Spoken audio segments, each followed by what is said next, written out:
प्रावधान किए गए, पिछले बजट का कितने राशि का उपयोग हो पाया, हम्म। कितने राशि का उन्होंने खर्च खर्च किया, ये सारी चीजों के अलावा दरअसल में एक चीज देखना पड़ता है कि किसी भी सरकार के बजट से, किसी भी सरकार की योजनाओं से, किसी भी सरकार के काम करने के तरीके से लोगों के जीवन में क्या अंतर आया। जी। तो पिछले 2 वर्षों के अनुभव के आधार पर तो हम ये कह सकते हैं कि आप एक चीज समझिए कि जैसे छत्तीसगढ़ में प्रतिदिन दुर्घटनाओं में इतने सारे लोगों को मृत्यु हो रही है, जी। और इतनी इतनी बड़ी तादाद में दुर्घटना में मृत्यु हो रही है।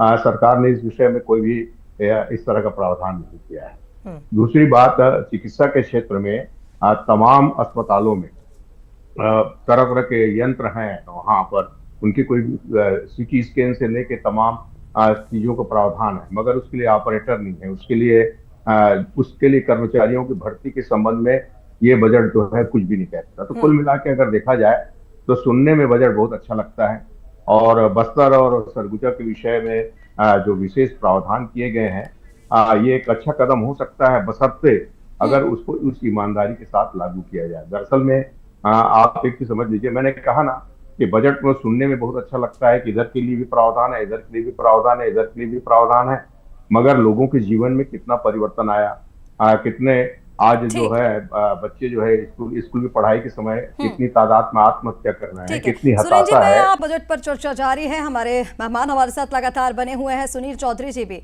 बीजेपी से हमारे साथ लगातार बने हुए हैं। सुनील जी, मैं आप ही के पास आना चाहूंगी। सुरेंद्र शर्मा जी को अभी आपने सुना होगा, कई तरह के सवाल उन्होंने खड़े किए। हालांकि वित्त मंत्री ओपी चौधरी जब बजट पर भाषण दे रहे थे, उस दौरान भी पूर्व मुख्यमंत्री भूपेश बघेल ने उन्हें टोका था, और उस पर उन्होंने टोका था दरअसल कि इतना विस्तार से क्यों बता रहे हैं।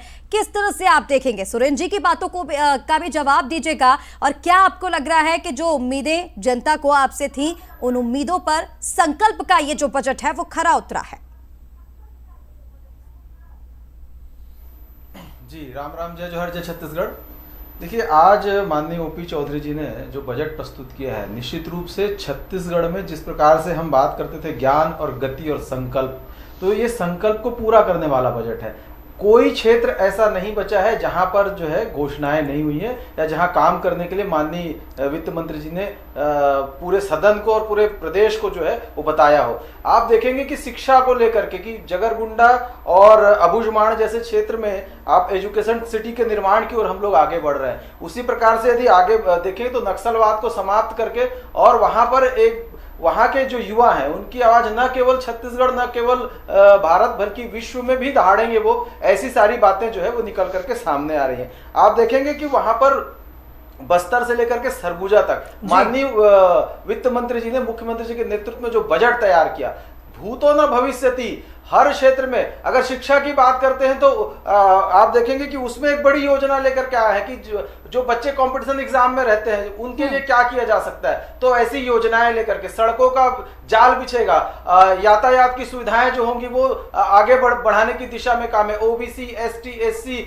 युवा जो है, महिलाएं हैं, महतारी वंदन के माध्यम से, और गरीबों के आवास के माध्यम से, ऐसी बहुत सारी विस्तृत एक कार्य योजना लेकर के माननीय ओपी चौधरी जी आए हैं, और निश्चित रूप से छत्तीसगढ़ की विकास की दिशा में एक बड़ा कदम आज बढ़ा है। मुझे तो मैं विश्वास के साथ कहना चाहता हूं कि अब देश में यदि कोई नंबर 1 वित्त मंत्री जो होंगे तो हमारे प्रदेश के माननीय वित्त मंत्री श्री ओपी चौधरी जी होंगे, और ये हमारी सफलता है। और उसका कारण मैं आपको बताता हूं, पिछली बार हमको प्रोत्साहन राशि केंद्र से मिली थी 6000 करोड़, इस बार 8000 करोड़ प्रोत्साहन राशि मिल रही है, क्योंकि हम वित्तीय प्रबंधन में अच्छा काम कर रहे हैं। और भूपेश बघेल जी की सरकार में 256 करोड़ मात्र मिली थी, और ये सर्टिफिकेट जो है वो स्पष्ट रूप से दिखता है कि सुरेंद्र जी की बातों का भी सर जवाब दे दीजिए जल्दी से। करते हैं हम लोगों की जन भावना के लिए काम करते हैं। सुरेंद्र जी ने भी कुछ सवाल उठाए थे, उन्होंने भी बताया था कि ऑन पेपर तो बता दिया, लेकिन धरातल पर कितना उतर रहा है, लोगों को कितना फायदा इस बजट से मिलेगा?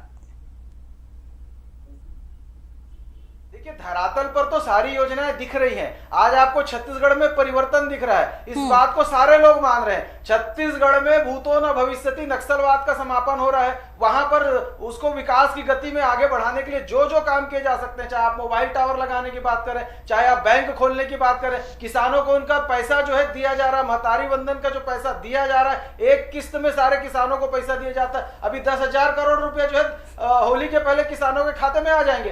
तो हम जो कहते हैं, जो मोदी की गारंटी हो, चाहे हमारे बजट के विषय में आए, हमारे मुख्यमंत्री जी घोषणा करें, एक एक बात जो है वो पत्थर की लकीर है और उसको हम अंत तक जाकर के वहां पर कार्य योजना में परिणित करते हैं। और बहुत अच्छी बात है सुनील विश्वास जी, जो है भारतीय जनता पार्टी की सरकार और मैं शुभकामनाएं भी देना चाहूंगी आपको और आपकी पार्टी को, जिस तरह से एक ऐसा बजट आप लेकर आए हैं जो निश्चित तौर पर हमने देखा हर वर्ग को छू रहा है। लेकिन जो वादे, जो बातें, जो प्रोविजंस इसमें लाए गए हैं, उम्मीद की जा सकती है कि इस पर काम भी होगा ताकि छत्तीसगढ़ की जनता को समझ में आए कि ये संकल्प बजट आखिर है क्या। फिलहाल बहुत शुक्रिया आप तीनों मेहमानों का, ज्ञान का इस्तेमाल करते हुए विकास को गति दी और अब एक नए संकल्प के साथ छत्तीसगढ़ का ये बजट आज सामने आया है। बहुत शुक्रिया आप सभी मेहमानों का मैं करना चाहूंगी।